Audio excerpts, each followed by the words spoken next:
Uh, till now we have seen the force experienced by a charge in a magnetic field. The charge is moving at a certain velocity.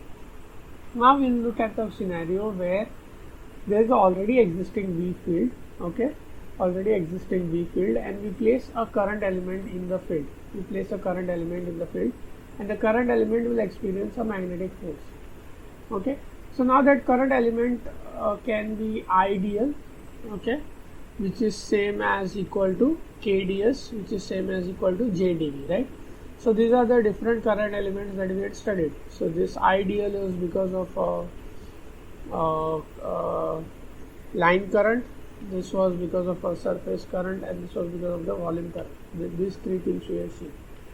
Now we also know that the convection current is given by J equal to rho V, the charge density, into U, right? Charge density into U.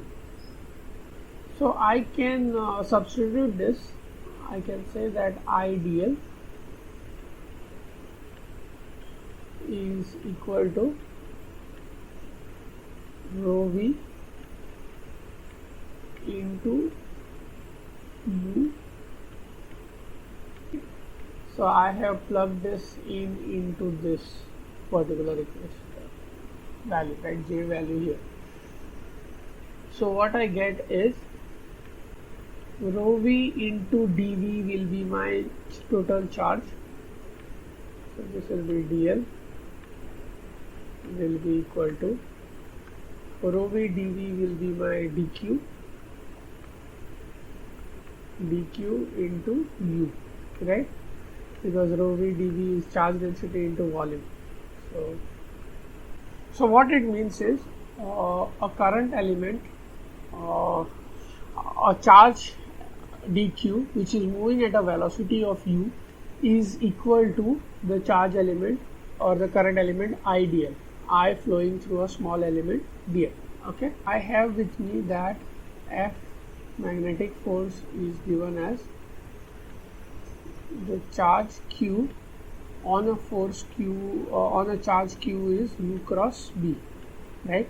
This is also there with me, this particular relation. Or the magnetic force experienced by a small charge element dq will be given as dq u cross b, right? So if that particular charge is moving, a small charge element dq is moving at a constant velocity u, and it's placed in a magnetic field, you will get experience of force of dq cross b. So dqu is same as the current element ideal. Okay, so I'm placing ideal in the magnetic field usually. In this case, I'm putting a current element in the magnetic field which is similar to a charge quantity of dq moving with a constant velocity u. So what I will have is ideal. Okay, so that's this is a scenario where we are seeing that there is a current element ideal and there is already existing magnetic field which is there. Okay, which this is a external, this is not this B has got no relation to this particular B generated by ideal. Okay, they are different. So this is a ideal, it's a small current element, and this B is a external B. Don't be under the confusion that ideal will also generate a magnetic field, but that has no relation with this B. This is some B generated by some external field, and you are placing that ideal here.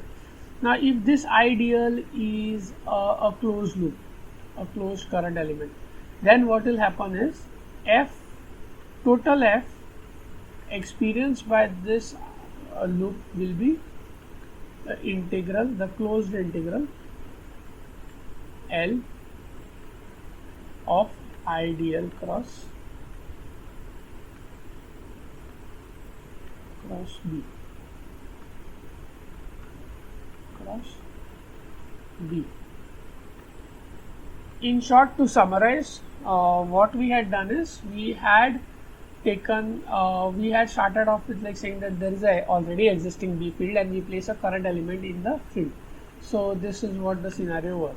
There was a B field, external field, and we placed a small element IDL here.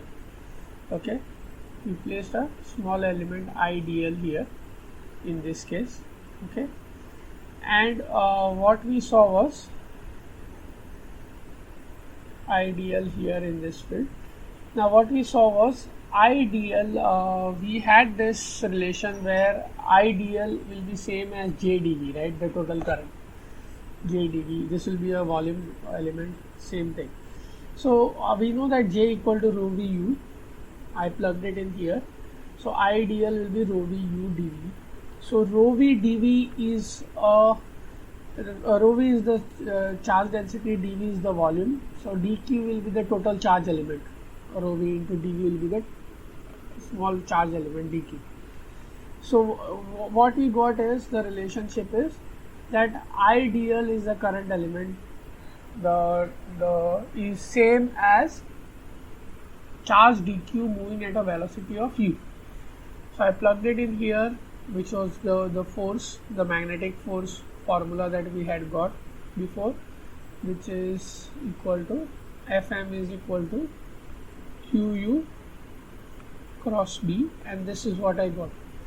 So I saw that the force experienced by the current element IDL is IDL cross B. So now if instead of this small current element, it's a loop, a current loop. Okay, it's a current loop. Then what will happen is I'll have to integrate this particular right hand side over the complete closed loop L, and you will get your force, total force experienced by this current loop. So yeah, in short, this is the total force experienced by the current loop. Okay, and if instead of a current loop, if I have a surface element which has got a current density of K and the area of ds, then K ds cross P is the force experienced by that small area ds, right? And if I integrate it over the complete S, surface S, then what I'll get is the total force experienced by the surface element will be over the complete S, K ds cross B. So same way, if instead of a surface element I have a volume element which has got a current density of J, then J dV cross B is the force experienced by that particular small volume element dV, and if I integrate it over the complete volume, then I'll get the total force experienced by that volume element, which is J dV cross B integral of volume integral of J dV cross B. Okay. So this brings us to the definition of magnetic field B. We had not yet defined any specific magnetic field specifically. So now we'll just define it. A magnetic field B is force per unit current element. This was derived from the formula that we had got. That is, F we had got it as equal to U cross B, right? Q U cross B. Sorry. Q U cross B. So if I convert this into the magnitude, then what is Qu is a current element. It's same as your IDL, right? So what you have is, we know that we have this F equal to Qu outside. So we know that Qu is same as current element, IDL. So we can say that magnetic force per unit current element is magnetic field B, for which Fm by Q